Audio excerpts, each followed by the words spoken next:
Muy bien, pues vamos a empezar con puntualidad belga, en este caso. Muchísimas gracias por su presencia hoy aquí en el Círculo de Bellas Artes. Gracias también al embajador de Bélgica, que nos honra con su presencia, y agradecerle de nuevo también todas las actividades que hemos hecho en coordinación con la embajada. La verdad es que estaba comentando ahora al embajador que la exposición de Hergé, que tenemos actualmente en el Círculo y que se puede visitar hasta el próximo 8 de febrero, pues es una maravilla, está funcionando muy bien en términos de público y bueno, animo a todos los que no lo hayan visto todavía a que vayan, porque la verdad es que se descubre mucho sobre Hergé como artista en todas sus facetas, más allá del universo Tintín, aunque este evidentemente sea central en su producción. Hoy me acompañan dos personas muy queridas y muy admiradas, cada una muy experta en su campo y que han tenido la gentileza de querer participar en este pequeño juego, en esta pequeña diversión que consiste en hablar de divas y castafiores. Empiezo por presentar muy brevemente a Joan Matabós, que como todos ustedes saben fue director artístico del Gran Teatro del Liceo entre el 97 y el 2013, que desde esa época es el director artístico del Teatro Real, en el marco, por cierto, del cual aprovecho así para hacer una pequeña publicidad compartida, pero ya saben que donde hay publicidad resplandece la verdad. Vamos a realizar una coproducción este año, por primera vez en la historia del Círculo, y paralelamente a La nariz de Sostakovich, que se podrá ver pronto en el Teatro Real. Como digo, una coproducción de otra ópera de Sostakovich, el Antiformalis Rayok, que se podrá ver aquí en nuestro Teatro Fernando de Rojas en marzo.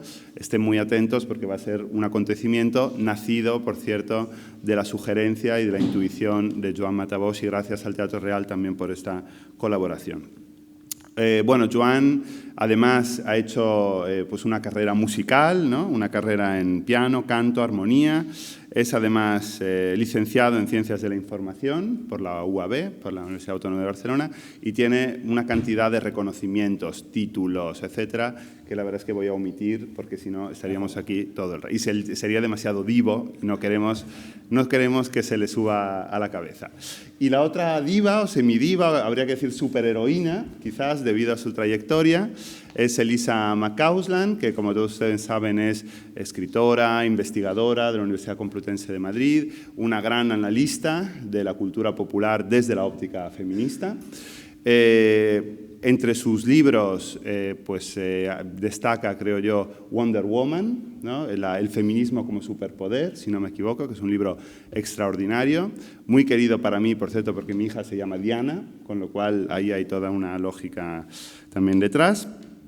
Y también ha publicado una historia feminista de la ciencia ficción audiovisual y Sueños y fábulas, historia de Vértigo, en colaboración con Diego Salgado, que está por aquí también, y con el que hace, pues desde hace unos años, ese maravilloso proyecto que son Trincheras de la Cultura Pop, que seguramente conozcan y si no, pues se lo recomiendo porque es magnífico. Es colaboradora habitual del Círculo en diferentes facetas, entre otras cosas en el último número de la revista Minerva, y también ha sido comisaria de 2 exposiciones dedicadas justamente a las mujeres en el cómic, mujeres autoras de cómic, como son Presentes, autoras de TVO de ayer y hoy, y también Coordinadas gráficas.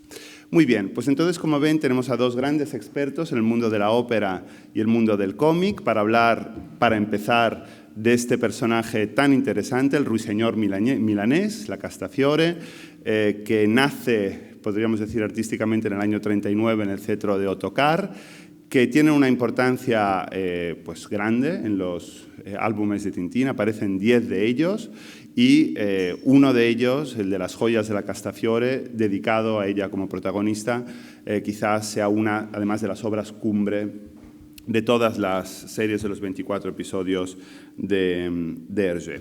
Y entonces, en este sentido, me gustaría empezar por preguntarle a Joan, en una intervención que será un poquito más larga, luego también habrá otra un poquito más larga de Elisa y luego ya nos enzarzaremos en otras preguntas. Bueno, pues, ¿qué significa para él como lector de Tintín, pero también como persona que está en el mundo de la ópera, este personaje, la Castafiore. ¿Qué hay detrás de la Castafiore o quién hay detrás de la Castafiore, si es que nos atrevemos a decirlo? ¿Está acaso María Callas? ¿Está acaso alguna otra referencia más personal de Hergé, su mujer, su madre? Pero sobre todo, ¿por qué esa área, ¿no?, de las joyas del Fausto de Gounod, que incesantemente canta la Castafiore? ¿Qué hay también detrás de esa referencia de Hergé? Y, por lo tanto, a través de la Castafiore también, ¿cuál es la relación de Hergé con la ópera? La palabra es tuya, Joan. Bueno, va a tener que ser largo porque son bastantes cosas las que planteas, pero vamos, la verdad es que sí que me parece interesante, si vamos a hablar pues, de divas y de la Castafiore, etcétera, pues un poco pensar un poquito en por qué en las aventuras de Tintín pues Hergé se apropia precisamente de la ópera Faust de Gounod, popularísima, una obra popularísima en su época, y la convierte realmente en algo así como metáfora de la ópera como objeto cultural, ¿no? ¿Por qué? Pues seguramente porque Faust de Gounod encarna muy bien el concepto de artefacto muy popular que tiene o que tenía en aquel momento un potente, podríamos decir, estatus cultural y que lleva sobre sus hombros una serie de valores que realmente están en conflicto. Pero hay que decir que esto no siempre fue así. El Faust de Gounod, la verdad del asunto de la historia de esta ópera fue que tuvo un estreno realmente muy poco exitoso y que fue una obra que se fue imponiendo poco a poco en el repertorio como una obra que justamente lo que pasaba con ella es un poco lo contrario de lo que se la acusa en la bande dessinée de Hergé, ¿no? Se la acusaba de cuestionar convenciones y de cuestionar lugares comunes. Y eso era así. Realmente no hay más que leer lo que escribió Benito Pérez Galdós cuando se estrenó Faust en el Teatro Real en 1865. Se estrenó solamente 6 años después del estreno absoluto en el Théâtre Ligue de París. Sabéis que Pérez Galdós en aquel momento era joven y una de las cosas que hacía habitualmente era la crítica de ópera, de las óperas del Teatro Real en varios medios de Madrid, y realmente son textos maravillosos, son textos impresionantes, realmente todos ellos, pero particularmente la crónica que hace del estreno de Faust es impresionante, realmente es un texto realmente colosal de Pérez Galdós. Os voy a leer un pequeñito fragmento. La verdad es que todo el texto es fantástico y luego además al final del texto es muy morboso porque se mete mucho con el público del Teatro Real, porque parece ser que el que cantaba Faust era un tenor legendario en la época que se llamaba Mario y que estaba al final de su carrera, y parece ser que en la función que él relata en su crónica el público lo abucheó y él sale en defensa del tenor de una forma tremenda y a poner pringando realmente a un público insensible que estaba pateando a un cantante que ya no estaba en el esplendor de sus facultades, pero que él decía, como los gladiadores que salen a luchar, hay que tener un respeto por alguien como este artista colosal. Pero bueno, el fragmento que voy a leer es de una parte del análisis que hace del Faust de Gounod, y vais a ver por qué. Dice Pérez Galdós, ahora sí que leo literalmente: el Faust de Gounod es una obra que sorprende por su inmensa originalidad. La partitura de Gounod está completamente reñida con el gusto italiano. Se aparta de él aún más que de Meyerbeer. En Faust no hay ninguna reminiscencia italiana. Después de un preludio sombrío y nebuloso en el que se percibe apenas una melodía escondida entre los acordes de la instrumentación de cuerda, como un rayo de sol entre nubes, principia un recitativo magistral que respira dolor y hastío. Qué bella es la frase «languo dolente». Jamás el suspiro ha sido tan fielmente sujeto al ritmo musical. Fijaros que Pérez Galdós dice «languo dolente» en italiano, a pesar de que destaca de la obra que se aleja todo lo que puede de lo italiano. Dice que la característica básica del Faust de Gounod es negar la tradición italiana de la ópera, pero, y como veis, lo que destaca es lo nuevo y lo original que sonaba la ópera cuando se estrenó. Esto fue cambiando, evidentemente, a medida que el gusto del público se acomodó a la obra y a medida que su popularidad se fue haciendo más y más universal. Es una obra que empezó siendo muy popular en Alemania. En Francia no le hicieron ni caso. Se hizo muy popular en Alemania y fue en Alemania donde, como pasa con otras obras francesas, como la Médée de Cherubini, por ejemplo, francesa, un compositor italiano, pero francesa, también pasó lo mismo. En Francia no se le hizo ningún caso y quienes reivindicaron la obra a lo largo del XIX fue Alemania. Pero, como os digo, 50 años más tarde de la crónica de Pérez Galdós, en el que Faust se veía como una novedad, pues las cosas habían cambiado de una manera completa, ¿no? Faust había pasado de ser una obra que aportaba novedades a convertirse prácticamente en el epítome del cliché de lo que era la ópera. Se convierte en lo que los ingleses dirían la ópera you love to hate, ¿no? La ópera que te encanta detestar, odiar, despreciar, vilipendiar y todo lo que se os ocurra. Esto sucede de una manera muy evidente en Tintín, evidentemente, en la banda de cine, como veremos, pero hay que decir que ya sucedía mucho antes, realmente, de que se pusiera manos a la obra. Si conocéis The Age of Innocence, La Edad de la Inocencia, de Enid Barton, publicada en 1920, pero la acción de la novela realmente transcurre en 1870, la ópera de Gounod, ya en esa época, lo que simboliza en la novela es nada menos que la visión conservadora del mundo. La novela viene a decirnos, más o menos viene a decirnos que igual que la sociedad será siempre la misma, pues por la misma dinámica, Faust siempre se va a representar en la vieja Academy of Music de Nueva York. Y casi sin una ironía del destino el hecho de que Faust continuara su camino representándose casi cada temporada en Nueva York, mucho después de que la Academy of Music acabada colapsando y desapareciendo. Desde luego, es una ironía que escapaba a los lectores de Enid Barton, pero esto es realmente lo que sucedió. En la novela, Faust es, como os digo, un símbolo de la visión conservadora del mundo, pero un símbolo lleno de ironía. Como quizás sabéis, bueno, Faust es una ópera francesa que adapta el texto de Goethe, obviamente en alemán, y que en la época que estamos hablando, Christine Nilsson, que era la legendaria soprano sueca, pues había convertido en el gran éxito en el Nueva York de la época, ¿no? Y en esta época la costumbre era que fuera cual fuera el idioma original en el que se había compuesto una ópera, en la Academy of Music de Nueva York siempre se representaba en italiano. Eso sucedía en Nueva York, pero es que eso sucedía en todos sitios. Sucedía también en España, donde en el Teatro Real y en el Liceo, en la época, se representaba todo en lengua italiana, fuera cual fuera la lengua original en la que se había compuesto la ópera. Por esto, Pérez Galdós, a pesar de que dice que la gran originalidad de Faust es que niega todo lo italiano, parece que cantaron Languo Dolente, se cantó en italiano. Se cantó en italiano porque es lo que se hacía siempre.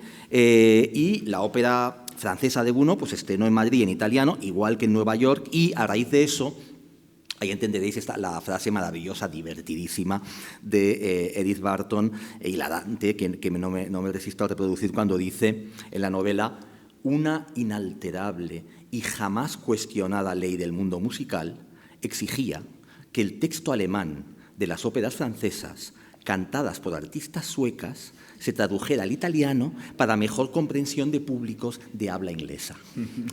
Claro, bueno, es una maravilla de momento, un auténtico sobreagudo de Enid Barton en su novela. No solo es Enid Barton quien alude a Faust como epítome un poco de lo previsible en el mundo del arte. Hay muchos más ejemplos, realmente, y algunos son famosísimos. Faust aparece citado un montón de veces en El Fantón de Laupegat, la adaptadísima novela de Gaston Leroux, con varias escenas en las que se está interpretando a Faust. Y Faust aparece también citado nada menos que en Ana Karenina de Tolstoy, que además, como en el caso de The Age of Innocence, la soprano megadiva que está cantando Faust es Christine Nilsson, la misma soprano a la que alude Edith Barton en su novela. Y bueno, pues seguramente el otro ejemplo clarísimo de lo que estoy diciendo pues es el caso de Las aventuras de Tintín, obviamente, y concretamente pues el personaje de Bianca Castafiore, de la Castafiore, el ruiseñor de Milán, es uno de los personajes principales de la serie y de hecho es el único personaje femenino que tiene una cierta relevancia. Bueno, pues como sabéis, es una caricatura de diva italiana, extravagante en sus maneras, que rechaza comer pasta que no esté cocinada al dente, le parece lo peor del mundo, que es sistemáticamente incapaz de recordar correctamente el nombre del capitán Haddock, nunca se acuerda de quién es, y que tiene el hábito de ponerse a cantar pues en los momentos realmente más inoportunos, ¿no?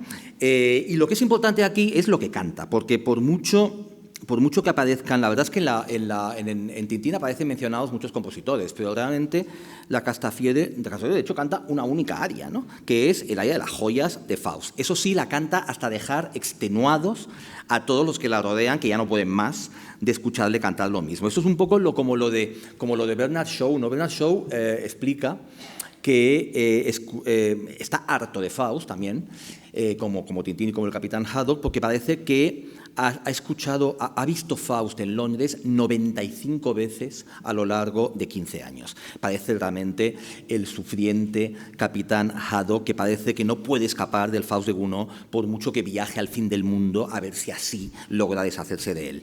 Es una anécdota que nos da una idea, por un lado, de la divulgación enorme que tuvo la ópera Faust, del hecho probablemente de haber trascendido los cenáculos de los consumidores de música y de ópera, y por otro lado de cómo es una ópera que acaba encarnando algo, a pesar de lo que sucedió al igual, como os comentaba, pero acaba encarnando algo que se parece mucho a lo vergonzoso y a lo indigno, ¿no? Es una especie de Goethe sentimental con una sobreexposición que de alguna manera ha acabado logrando empañar incluso los méritos que en su momento se le habían reconocido a la obra, como pone de manifiesto Galdós, ¿no? Al mismo tiempo, Hergé utiliza a Faust como una especie de encarnación de los clichés sobre los cantantes y sobre la ópera en general, y parece que lo que le interesa son pues, los conceptos de artificio, de falsedad, de reproducción. Se ríe, desde luego, de la vinculación monógama de la Castafiore a su número, que va siendo cada vez más cómico a medida que se va desarrollando la serie, y se ríe también de la extraordinaria popularidad de la ópera Faust, que la convierte en un lugar común muy al margen de si realmente la obra lo merece o no lo merece, realmente muy al margen de esto. Y esto le da pie a reírse pues, sobre el repertorio operístico establecido, nada más apropiado sin duda que la idea de las joyas para aludir a esto, y encima ya puestos se ríe de lo antinatural que le parece la voz de soprano. Pone en evidencia que Tintín y el capitán Haddock pertenecen a un mundo diferente al de la ópera. Por ejemplo, hay una, no sé cuál es, que se encuentran con un grupo de gitanos, en Las joyas de la Castafiore, es eso. Y la música que están haciendo parece como algo irresistible, porque tiene algo de verdadero, ¿no? De real, tiene algo de auténtico, mientras que la ópera no lo tiene. Los gitanos encarnan la proximidad con la naturaleza, encarnan la honestidad, y es significativo que realmente la autenticidad se alíe con lo otro. En cambio, en la serie la ópera, por más que sea un acto social exótico, pues está representado como algo culturalmente domesticado. Todo lo que concierne a la ópera en Hergé es falso. Obviamente no puedo estar más en desacuerdo, como estoy obligado, ¿no? Pero estoy hablando de Tintín, pero ahí realmente los que practican la ópera son los caprichosos, los aliados de los tiranos, los malos, la gente vacía, ¿no?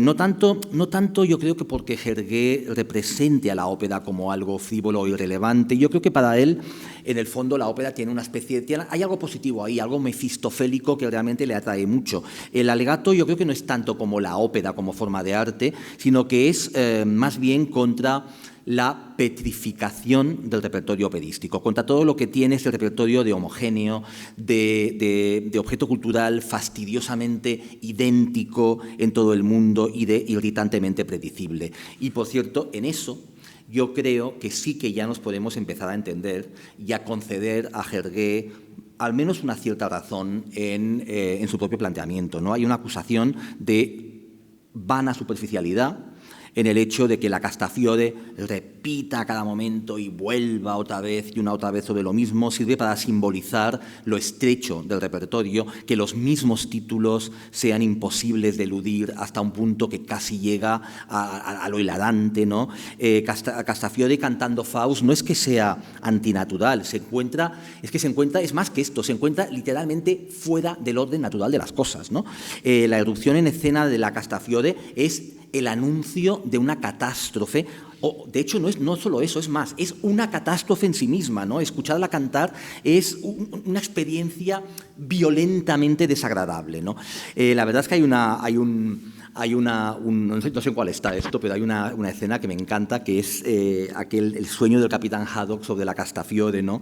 Que la representa como una especie de lodo pesado, un lodo repetitivo, que no para ni un momento de lanzar obsesivamente el área de las joyas, y al mismo tiempo el capitán Haddock se ve a sí mismo desnudo entre un público en el que está rodeado de otros lodos que le tiran en cara su desnudez. Es como si fuera consciente de que está en un sitio al que no pertenece. Y dicho lo cual, y la verdad es que a riesgo de decepcionaros, si lo que queréis es que busque Castafiores en los camerinos de los teatros de ópera actuales, pues me parece que eso, ya os adelanto, que no va a pasar, que no va a suceder. Lo que sí que se puede reivindicar, y me parece que la lección que se puede extraer de ahí, en alianza con Hergé, es la necesidad de, y ahí sí que yo creo que hay que estar absolutamente de acuerdo, la necesidad de mantenernos alertas contra la petrificación del repertorio, contra las rutinas de gestión de los teatros que hace que sea tan difícil mantener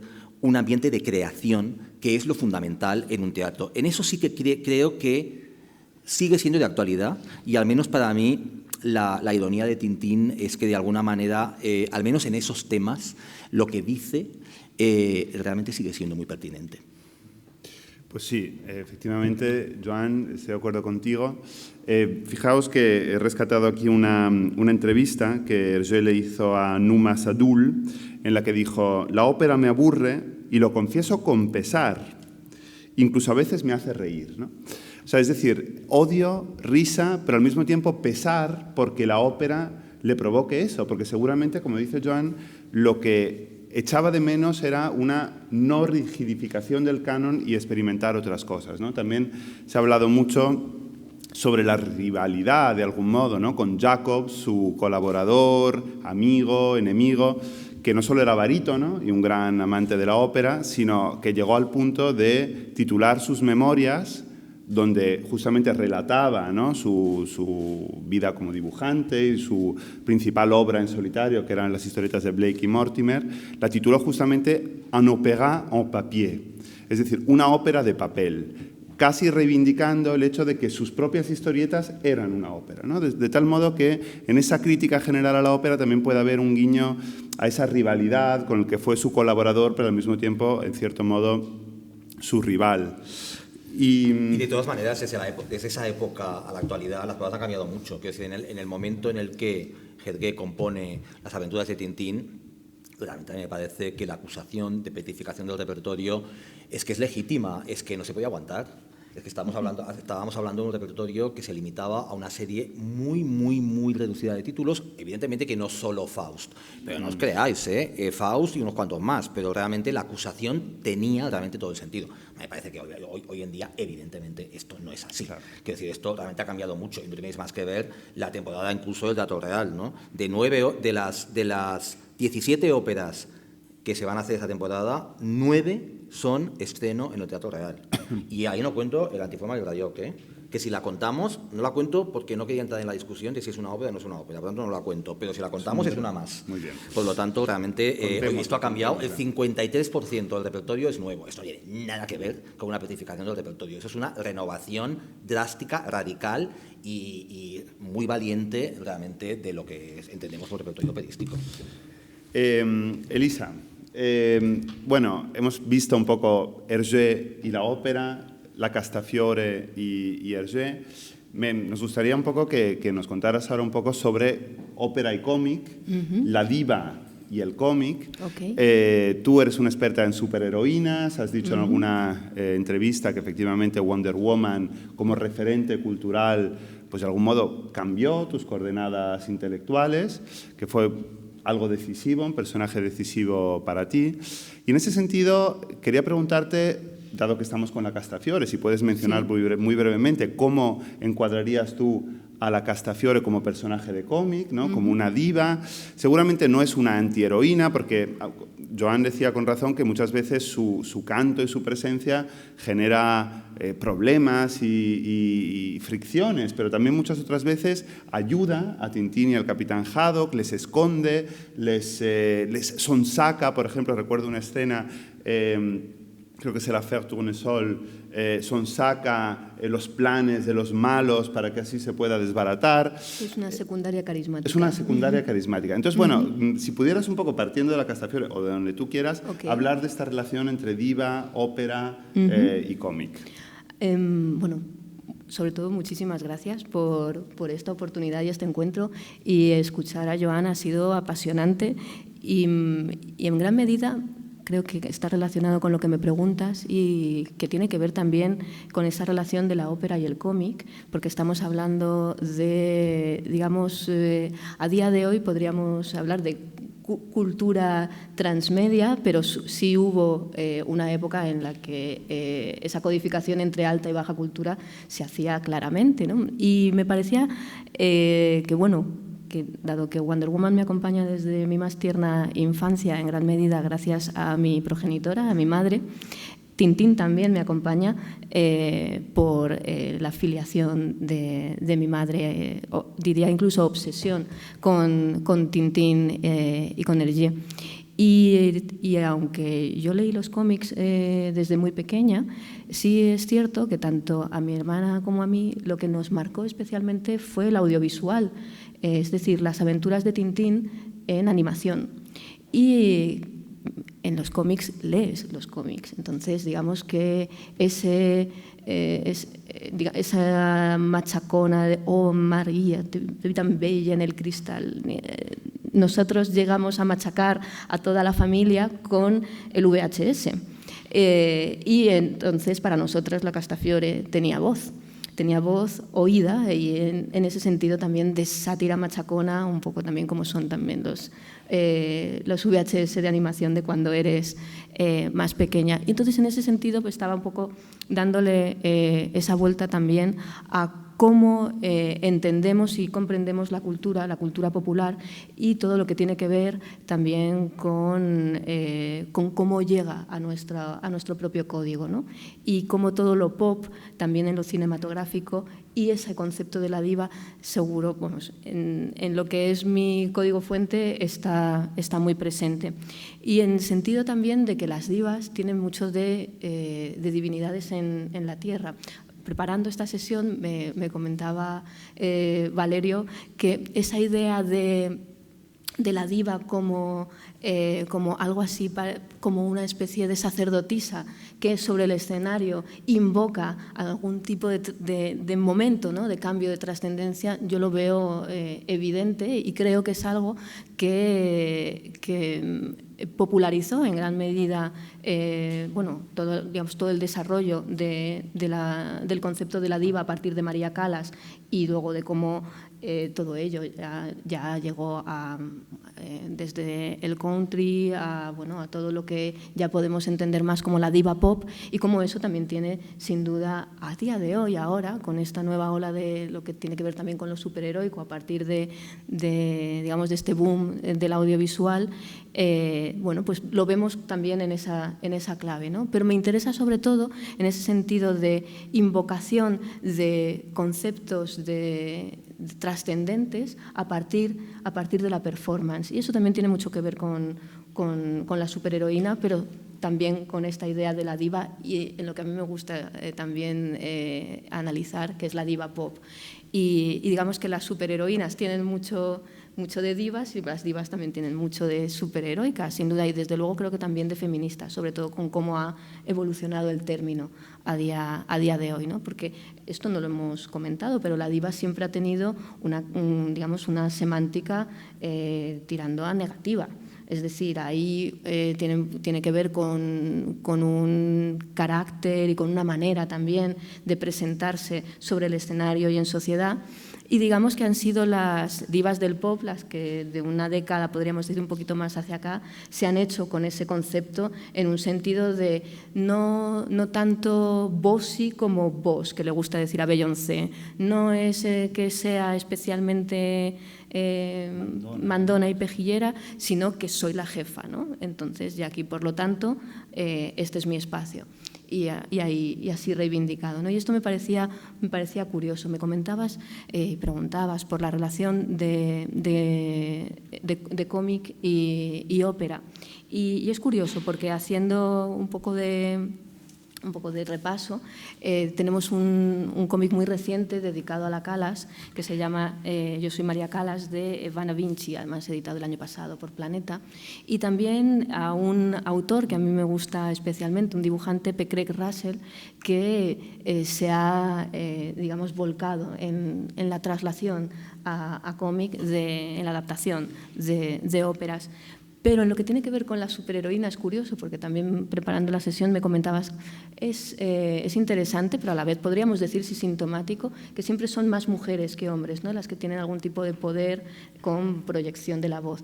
Y es también interesante porque suele venir, digamos, dependiendo de cuál sea la casa madre, DC o Marvel, con un tinte mágico, como puede ser Banshee, Silver Banshee, para ser más concretas, que tiene más que ver, pues eso, con la mitología y lo mágico, siempre, por cierto, con la mitología irish, irlandesa, aplicada a esta nueva mitología que son los superhéroes y los mutantes. Y luego sí es curioso que el Banshee de Marvel es un policía irlandés que a la vez luego termina siendo profesor de la Academia X, en la Patrulla X, en uno de sus cómics, que era la Generación X. Y bueno, y podríamos decir que es un poco esa excepción en la regla, que suelen ser, es verdad, Dazzler, por ejemplo, su canto en realidad lo transforma en pirotecnia, en luz, y luego también está Black Canary, Canario Negro, que también tiene superpotencia vocal, pero luego ya se dedica más al tema más pop rock. Tiene una banda de chavalas también, ahora en su última también encarnación. Entonces, bueno, es verdad que está en ese espectro que podríamos decir un poco asignado, bueno, pero es curioso que Cassidy, en este caso el Banshee de Patrulla X, también jugara con esa idea también propia del policía y con, digamos, toda la masculinidad arquetípica asociada a luego como bueno, también proyectan sus poderes, y como además también tiene una hija, Sirin, que también se establecen, hay unas relaciones padre-hija curiosas, por no decir otras cosas. Pero también ha habido mangas, por ejemplo. Siempre es curioso e interesante, no sé si sintomático, el hecho de que el drama familiar está siempre presente en cierta medida, y por ejemplo en ese Stormwatch. Stormwatch es podríamos decir que es un grupo un poco salido también, inspirado al calor de todo lo planteado en Marvel y DC, pero pero bueno, en otro marco editorial, que luego tuvieron todas sus aventuras varias para luego al final terminar otra vez de vuelta al universo DC. Pero sí es interesante porque hay una superheroína que directamente se llamaba Diva y que era hija de una cantante de ópera. Y entonces ella también, en ese momento de nacimiento como superheroína, pues tuvo que ver también con esta obsesión pasada de madre a hija, y a partir de ese boom, pues su poder tuvo que ver con ello, ¿no? También resuena a otras superheroínas anteriores. Pero sí, ahí podríamos hablar de esta cuestión. A mí sí, lo que también me interesa, sobre todo, es esta intersección, no tanto cómo se puede, digamos, explotar o plantear en ese sentido, digamos, más enunciativo dentro del ámbito superheroico de esos poderes o de cómo está representada la ópera, pero sí me interesa, pero desde luego me parece interesante, pero me interesa mucho con lo que comentaba Joan, el hecho mismo también de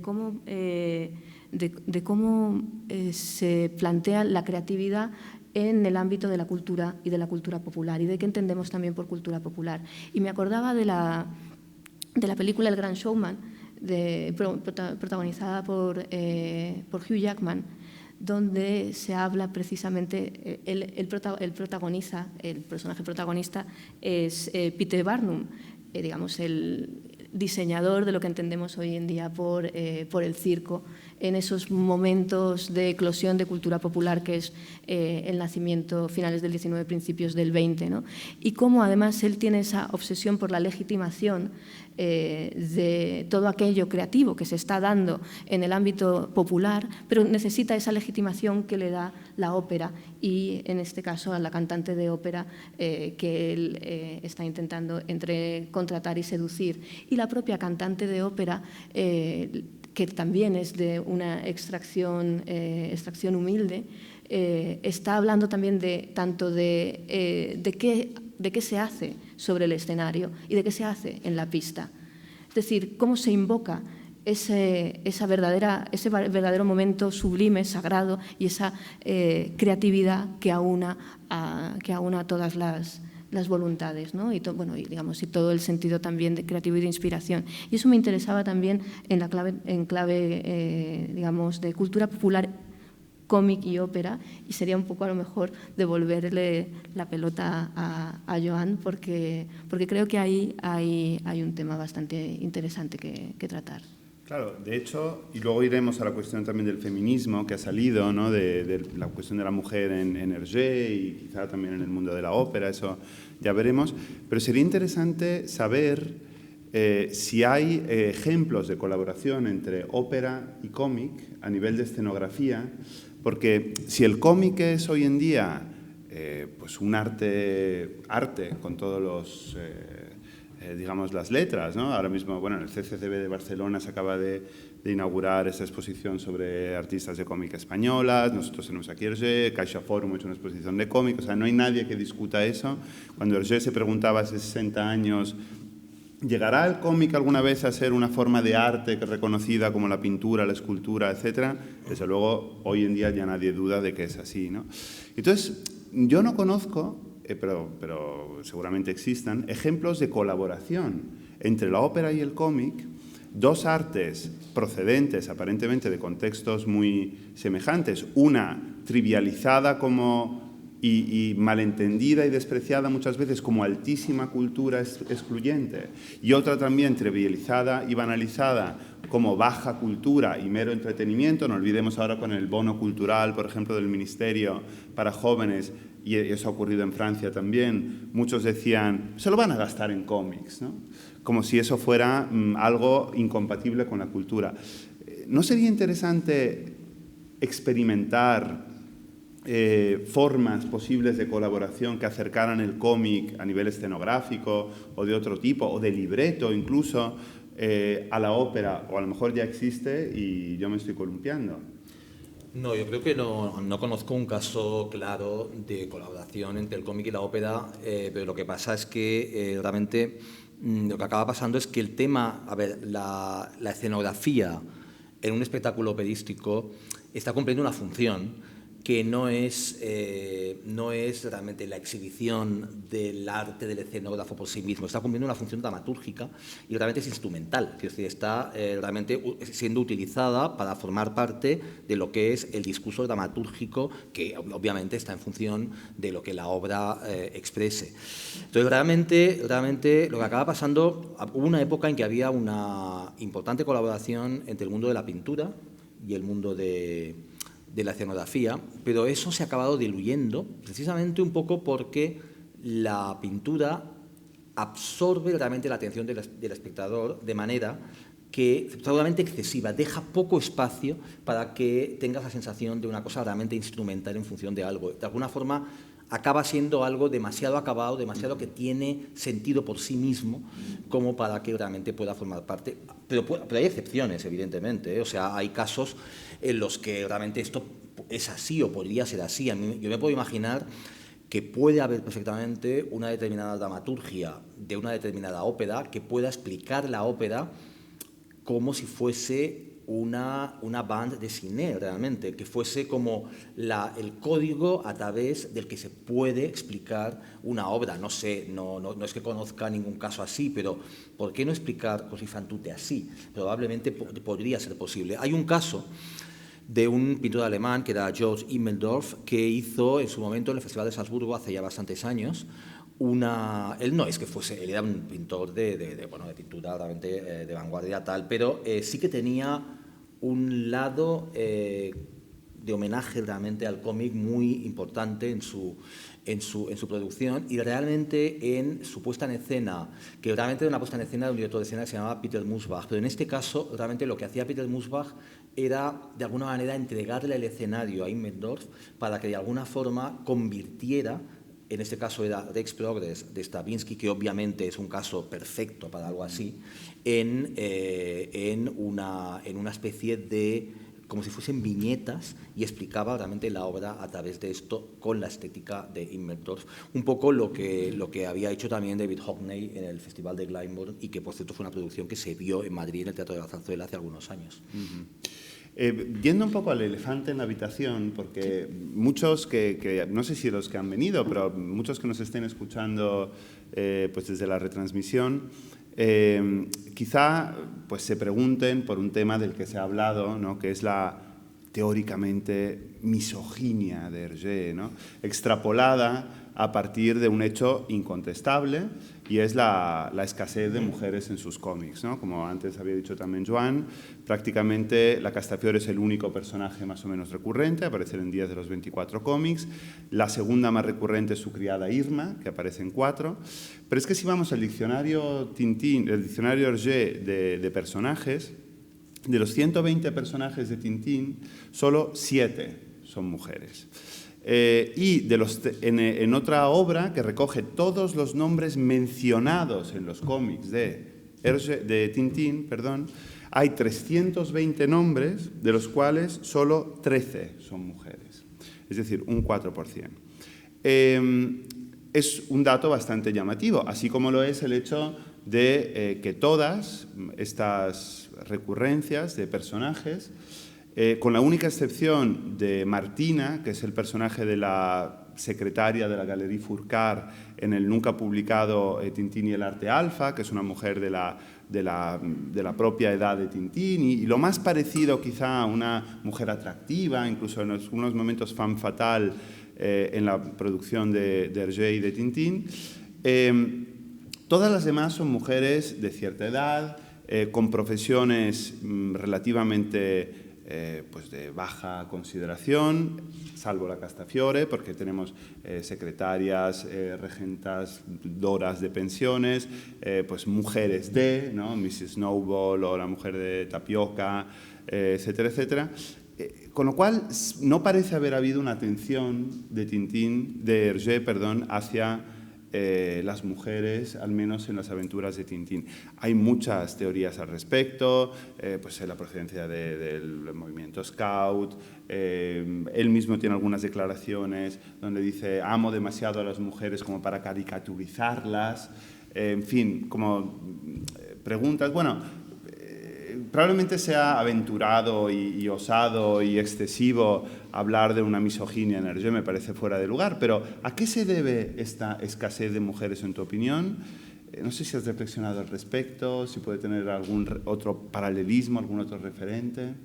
Yo creo que con determinados autores a veces lo das por hecho, en el sentido de que además me parece curiosísimo que haya tanta atención a esta cuestión de un tiempo a esta parte, que sea como un debate muy encendido, muy acalorado sobre si Hergé era o no misógino, o cómo representaba a las mujeres, cuando era obvio que jugaba con una erótica de la excepción clara, que es un poco lo que, digamos, como yo llamo al hecho de que a muchos autores, especialmente, con una muestra ya les vale. Y además porque tampoco les interesa o sabrían qué hacer con más mujeres hablando entre ellas, imagínate, y no hablando de señores, ¿no? Más allá del famoso test de Bechdel, por cierto, que sí es curioso como el fan home de Bechdel sí tiene musical. No es ópera, pero sí, de ese cómic sí se hizo musical. Pero bueno, volviendo al tema de la misoginia de Hergé y la Castafiore como único ejemplo más o menos protagonista en el sentido de secundaria carismática, como decía antes, yo también lo achacaba a sin duda su formación juvenil y después, bueno, en sentido ética y espiritual, con los datos que tenemos de oficiales de su vida, pero sí es cierto que la maravillosa gente de Mil Rayos, en la anterior sesión en la que yo estuve moderando, luego eso sí, fuera de micros, me comentaron que, bueno, que digamos que Hergé tenía una vida paralela bastante movida, ¿no? en el sentido emocional y extramarital. Entonces, claro, esta cita que tú acabas de traernos viene al plano. Sí, me ha parecido, digo, pues mira, esto no sabemos si como para contrastarlo, pero al menos para elucubrar. Pero sin duda sí, yo creo que tal y como manejaba las historias Hergé, tal y como las planteaba, pues yo de todas maneras siempre había visto a Tintín especialmente ambiguo. Entonces, a mí siempre me había parecido que podía ser cualquier cosa en ese sentido, en un sentido de héroe o heroína. Pero bueno, esto también es un poco mi visión. Hay toda una disquisición, yo no soy experto, sobre si Milú es perro o perra, en el sentido de que aparece en un cómic con un lazo rosa, al parecer, y además se dice que el nombre de Milú procede de la primera novia de Tintín, que se llama Marie-Louise, y él la llamaba cariñosamente Milú. No sé si retratar a tu primera novia como un perro vale como algo positivo o si deberíamos restar puntos, ¿no? Pero bueno, esto es un poco una broma. Lo que sí me interesa saber es, dado que estamos hablando de divas, de divismo, ¿no? Si esa figura realmente ha terminado o no, al menos en el mundo de la ópera, ¿no? Porque está claro... Sí, yo quiero saber. Claro, está claro, como decía Elisa, que yo creo que en otros ámbitos, en el ámbito del pop o en otros ámbitos, eso ha vuelto o está ahí y no hay absolutamente... Yo diría que lo han cogido con fuerza, ¿no? Porque en ese sentido de la diva, y por cierto no solo se aplica normalmente a la diva pop, sino también incluso a las actrices, ¿no? A las atletas. Esto también me parece interesantísimo en un sentido de ampliar semántica. Pero sobre todo el hecho también, por ejemplo, de que al menos en los 90 sí había una representación fílmica pop y bastante fílmica y en nuestros medios, quiero decir, una Montserrat Caballé o una Ainhoa Arteta estaban en ese planteamiento más popular, ¿no? Y esa digamos categoría de diva, ¿no? Que no la puede tener todo el mundo. Hay quien aspira a ella. Pero no la tiene todo el mundo. Pero me gustaba mucho esta idea también de cómo tuvo un planteamiento popular ligado a la lírica y luego a esa evolución increíble con el metal, como con Tarja Turunen de Nightwish, que me parece siempre como un ejemplo muy también, ya sé que de mi generación. Pero luego, claro, como esa diva también ligada, aunque fuera a lo pop, pero también a la lírica, ha evolucionado a las Madonas, Rihannas, Beyoncés e incluso podríamos decir que Shakira. Shakira, las mujeres ya no lloran, las mujeres facturan, como dice. Esto es muy de debatir. Eso es. Pero esperemos que yo creo que hay una esta ola feminista no se haya quedado solamente en eso. No. Hay una pregunta filosófica aquí, lo siento, me sale el filósofo que llevo dentro, pero tú me la vas a contestar, Joan. Y es la pregunta sobre si ser diva es algo que nace de lo subjetivo, o sea, de cómo te crees tú, de tu egocentrismo o de tu egolatría, o si nace del reconocimiento que tienes independientemente de tu manera de ser. Voy a citarte un segundo. En una entrevista tú decías hace un tiempo: no tengo problema con que los cantantes vayan de divos cuando se trata de una consecuencia del ego poco disciplinado de algunos, de la ansiedad ante el trabajo dificilísimo que tienen que acometer y tantas veces de su inseguridad. Otra cosa es que ese divismo lleva a la incapacidad para trabajar en equipo, para contribuir a crear un producto artístico compartido junto a los colegas o, en casos extremos, a poner en peligro el proyecto a base de delirios egocéntricos. Mantener esta fauna alejada del teatro es extremadamente higiénico.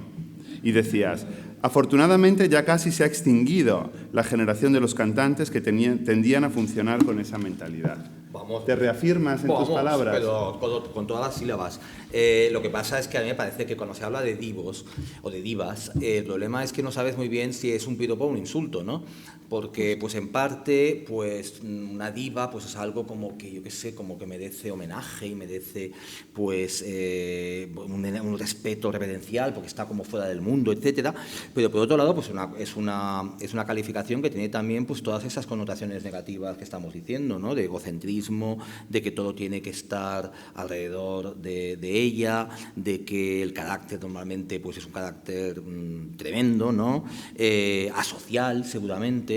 Y un poco lo que está detrás de todo eso cuando estás en el mundo de la ópera. Por eso te digo que hay que distinguir muy bien cuando estamos hablando de un egocentrismo, de un divismo, si queremos calificarlo así, que tiene que ver con una protección que un artista que tiene que enfrentarse a un trabajo tan complicado como el que es, pues, salir delante de un público y a veces interpretar unas partituras que son prácticamente imposibles, pues al final que eso genere una cierta inseguridad o muchísima inseguridad y que la persona necesite realmente construirse un caparazón para llegar a acometer ese trabajo, a mí me parece muy normal y hay que intentar entenderlo y intentar comprenderlo e intentar realmente asumirlo, que parte del trabajo de un teatro de ópera es buscar una manera. Pero la manera entonces es realmente en un momento te equivocas siempre si disparas contra las apariencias de lo que genera el divismo de por sí. Porque normalmente detrás de eso no hay lo que parece. Detrás de este tipo de actitudes asociales y todo eso, lo que hay normalmente es, lo que también decía aquí, inseguridad. Hay eso. Entonces, realmente, nunca... Que si el consejo es, jamás te creas lo que está diciendo. Dale seguridad y seguro que acaba diciendo otra cosa. Porque realmente, como te creas que realmente el problema es que la moqueta no permite, que la acústica no sé qué, como te creas que el problema es que la hora del ensayo no sé qué le pasa, como te creas que este es realmente el problema, a pesar de que esto es lo que está manifestando por esa boquita, te equivocas. Porque eso es una manifestación desesperada de inseguridad. Y eso hay que comprenderlo. Y hay que entender que esto es normal que pase, porque el trabajo que están haciendo es muy complicado. Pero entonces, hoy que según tú reina más ese espíritu colaborativo, los entresijos de la preparación de un montaje no son como el Viva la Mamma, que por cierto pudimos ver hace un par de años, ¿no? Sí, me gustaría que se pasado... pareciera menos a lo que realmente se parecen a Viva la Mamma, pero no, ha cambiado mucho la cosa. Hay más espíritu colaborador y hay más... Sí, eso ha cambiado, pero ha cambiado un poco porque la percepción de lo que es un espectáculo operístico, incluso para los artistas que hoy en día llamamos divos, para ellos mismos esto ha cambiado muchísimo también. Es decir, en los años, en la época de Tintín, evidentemente, imagínate, todo probablemente basculaba alrededor de los caprichos de un determinado nombre estelar, que es quien de alguna forma dictaba un poco cómo iba a ser el espectáculo, pero esto ha cambiado completamente. Hoy en día todo el mundo entiende que trabajar en una producción operística es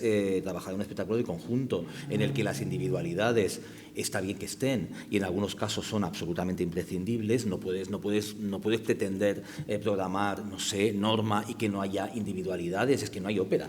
Pero todo el mundo entiende, incluso en un título belcantista romántico como este, que es o Sonámbula que acabamos de hacer, pues todo el mundo entiende que al final lo que hay detrás del espectáculo es un trabajo de conjunto, es un trabajo de ensamblaje, es un trabajo en el que cada uno juega un papel, pero que no puede el ego y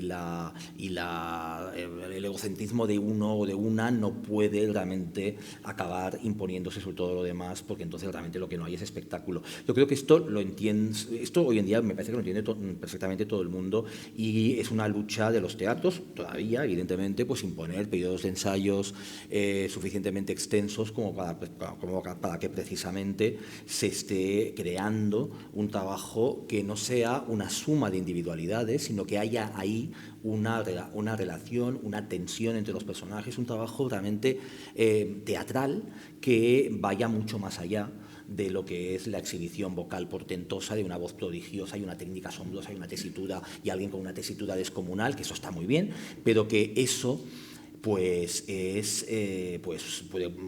capaz de generar efectos estupendos, pero eso no es realmente la ópera como lo que debe ser como forma de arte.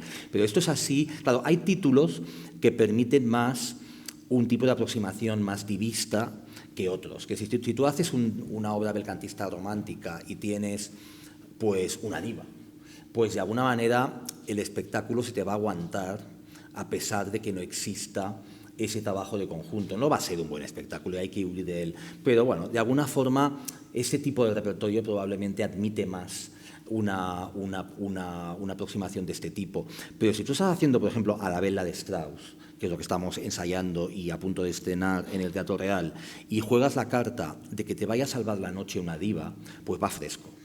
Porque esta ópera no te la puede salvar una diva ni un divo. A pesar de que los papeles protagonistas sean papeles difíciles de cantar y que necesiten artistas de una gran entidad y de una gran competencia vocal y técnica, realmente esa es una obra que está construida sobre la base de que para que se entienda la obra son los detalles, es el trabajo de conjunto, es la alquimia que hay que crear en pequeños gestos, en pequeñas cosas que realmente son las que van a contribuir a que se revele un sentido que en ese caso es además muy complejo, porque realmente es como estar trabajando un teatro de texto al máximo nivel, y hay algún momento de expansión lírica en el que la diva, si tú quieres, va a poderse lucir, y también el barítono en este caso. Pero realmente esa es una obra que no está, sus cimientos no son esos. Por eso seguramente hay tipos de repertorio que cuando la ópera era una suma de individualidades relevantes, pues es prácticamente el único repertorio que hacían los teatros, y en el momento en el que esto ha cambiado y hoy en día la ópera es otra cosa, pues hay muchas más obras que de repente han pasado a ser comprensibles, han pasado a ser fascinantes, porque realmente de la manera como hoy en día se hace la ópera, no digo que todo el mundo lo haga así, pero como hay que hacerla, o como hoy en día, pues en fin, intentamos muchos teatros hacerla, pues realmente me parece que hay auténticas joyas que finalmente pues se ha encontrado la manera de llevarlas a cabo, porque no era la forma antigua de producir ópera como se podía lograr que estas obras realmente tuvieran sentido. Bueno, yo me lo estoy pasando muy bien. La verdad es que casi lo estoy pasando tan bien que me entrarían ganas de, como hemos hablado de Faust, ¿no? Del Faust de Gounod, pues de decir las palabras de Fausto, de instante, detente, eres tan bello, para que este no parara nunca y este momento no cesara. Pero yo creo que ha llegado el momento de quizá darle la palabra al público para que haga alguna pregunta, si quiera, sobre lo que sea, cómic, ópera. Mientras alguien prepara una pregunta, no me resisto a contar una intimidad picante. Bueno. No, picante, ¿no? ¿Y eso que te anda guagua? No. Pero no es mía, es tuya, con la cual lo puedo contar. Y es que la primera vez que fui a ver a Joan a su despacho, vi que tenía varios muñequitos de la Castafiore. Ah, es verdad. Y entonces me llamó mucho la atención y yo le dije, oye, vamos a hacer una exposición sobre Hergé. Y él me dijo, esto es porque cuando viene algún cantante o alguna cantante de algún tipo, yo le pongo encima de la mesa el muñequito de la Castafiore y ya no necesito decir nada más. Porque baja los humos. Baja los humos. Porque digamos que, según lo que te dicen, cuando ven a la Castafiore ahí al lado, digamos que se sienten un poquito ridículos. Y a veces la segunda frase ya no sale. Ya no sale, ¿no? ¿Hay alguna pregunta, alguna duda, alguna observación, alguna curiosidad? Sí, por favor. Sí, yo recuerdo de pequeña que mi padre ponía mucha zarzuela y mucha ópera en el tocadiscos y yo leía Tintín y para mí la Castafiore era como una caricatura de, bueno, esto es para frikis, el tío vivo, el Hergé, tal, y lo que vale de verdad es la ópera y lo estamos ridiculizando, pero a mí me gustaba lo que yo oía, lo que pasa que no lo entendía en absoluto. Y cuando vi El secreto del unicornio en el cine y que la Castafiore empieza a romper todos los vidrios, a mí me reconcilió aquello con la Castafiore porque eso es dificilísimo. Yo decía, tan mal canta esta mujer. Y claro, para romper un vidrio con una voz, eso es muy difícil. Lo hacía Caruso y lo hacía... Pero quería preguntaros si la película os gustó, a los que entendéis mucho de ópera. ¿Y de Tintín? A ver, yo no puedo opinar porque la verdad es que la película no la he visto. Yo lo leí en su momento, pero la película no la he visto. De todas maneras, lo de romper vídeos con la voz es un viejo tópico.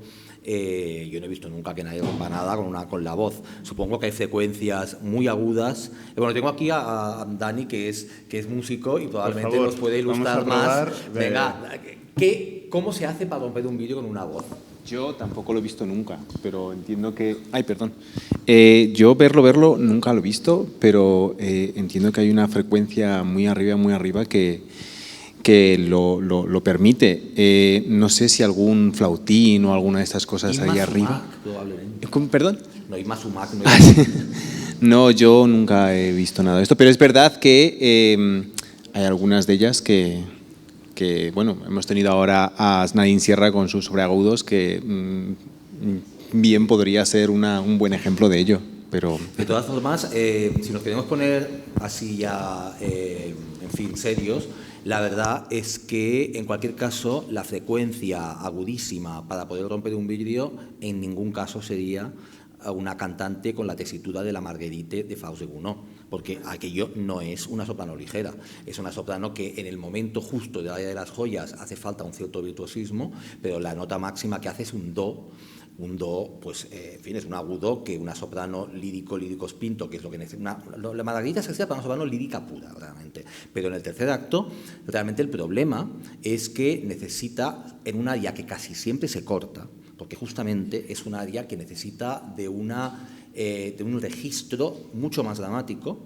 que normalmente una cantante que se sienta muy cómoda en el área de las joyas no puede hacer. Pero la cantante adecuada para cantar a Marguerite de Faust, y probablemente la Castafiore de verdad, si es que existió, esa vidrio, seguro que no rompió ninguno, ¿eh? Pero quizá, por cerrar también con esto, Elisa, ¿no? Un poco citábamos antes a Dazzler, ¿no? Y justamente su poder, esta superheroína que es capaz de convertir sus ondas vocales justamente en luz, en pirotecnia, en energía. Hay algo ahí de poder también. No olvidemos que la Castafiore gusta a todo el mundo, menos a Tintín y a Haddock. Tiene admiradores por doquier.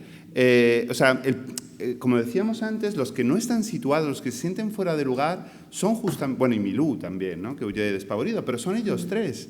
En realidad ella tiene admiradores por doquier y recibe ramos de rosas y flores, etcétera, etcétera. O sea que hay algo de poder también en la voz y en esa capacidad. Y el poder de fascinación, un poco también lo que también estaba comentando Joan, en el sentido, digamos, más de lo que es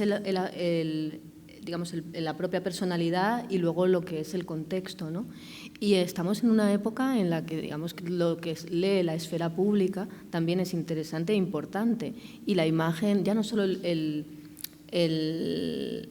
poder proyectado, que también en el sentido superheroico es interesante, además, como en el caso de Dassler es, digamos, ese planteamiento más lumínico, ¿no?, esa traducción lumínica, pero en otros, ya sea vertiente mágica o mutante, más científica, podríamos decir, sí hay una proyección de ese sonido en poder volar o incluso también en poder noquear al enemigo.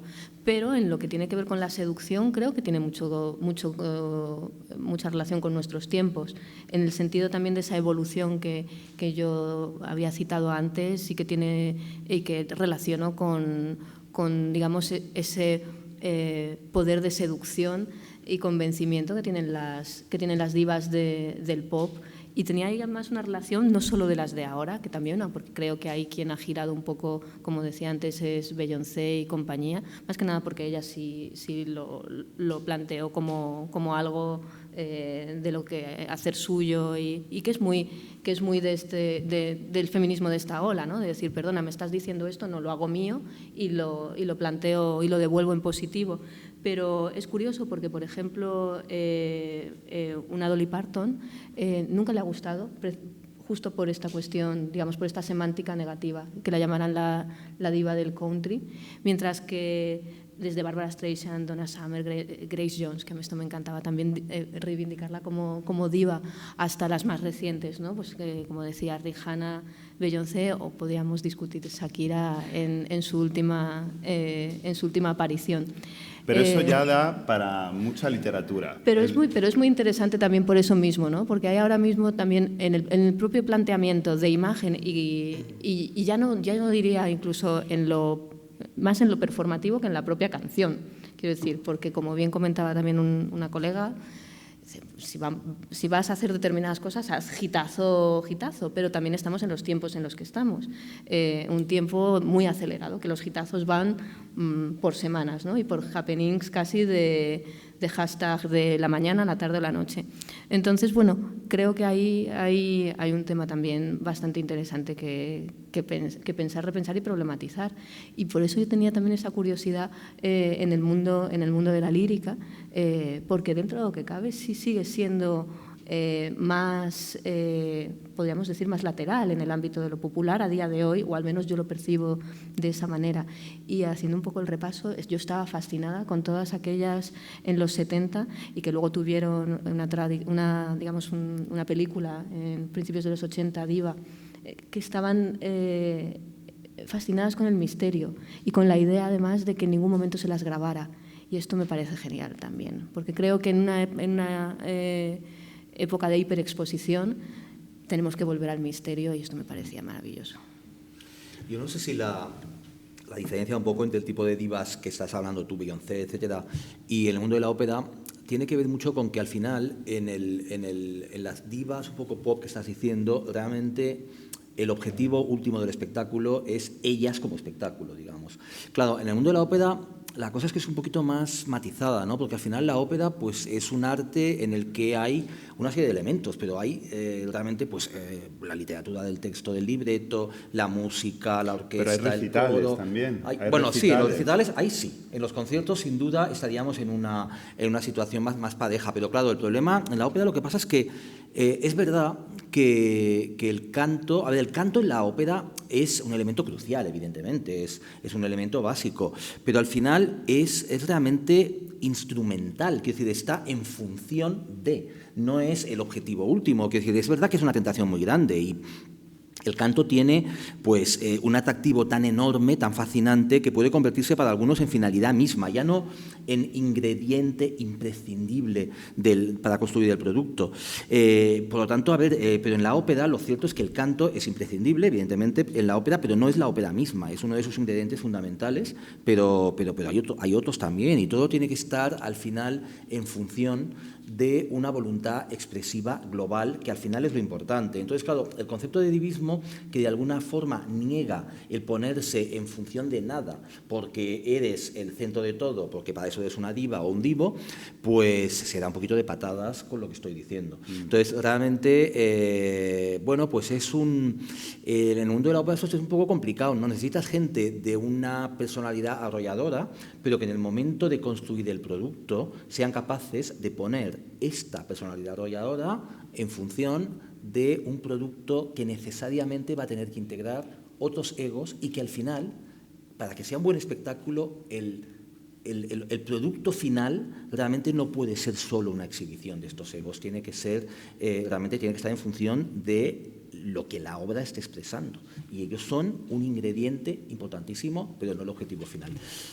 Yo diría, Joan, que a día de hoy también una Beyoncé, una Rihanna o una Rosalía son la cara visible, pero además también están trabajando mucho, como tú estás ahora mismo también relatando, que además me parece apasionante en el sentido de todo el trabajo colectivo que hay detrás, pero ellas son el espectáculo, como tú bien has dicho, pero a la vez ellas son la empresa. Eso desde luego, que decir, al final detrás de una personalidad arrolladora lo que hay es una empresa, es decir, son la cara visible de algo mucho más complicado que hay detrás, pero a ver, en el mundo de la ópera eso también es así, que nadie se crea que Pavarotti era Pavarotti, detrás había un tinglado.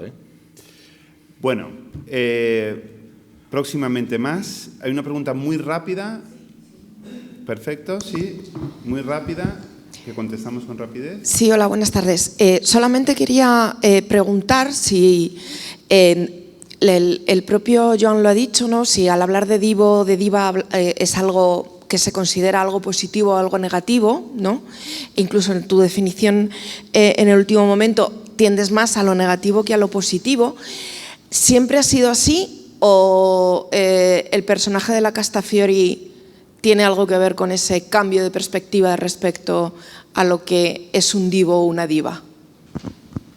Yo no creo que sea necesariamente negativo. Puede ser negativo cuando se puede utilizar como un elemento, como una palabra, digamos, con connotaciones negativas, pero yo no creo. Es decir, cuando tú le dices a una cantante que se está convirtiendo en una diva, tal, esto puede tener una connotación muy positiva también, es que está adquiriendo una personalidad arrolladora, que está... Lo que pasa es que sí, es verdad que en un momento dado hay una frontera en la que probablemente también puedes estar dando connotaciones de que su ego le impide trabajar con sus colegas. Pero yo no creo que en principio, yo no querría darle para nada una connotación negativa. Yo diría que la palabra diva, para mí, más que positiva o negativa, lo que tiene es una connotación irónica. Quiero decir, es una palabra y es un estatus del que lo sano es aprender a reírse un poco, sobre todo si tú eres justamente ella, ¿no? Quiero decir, está muy bien ser una diva que sea capaz de hacer eso tan sano de reírse de uno mismo.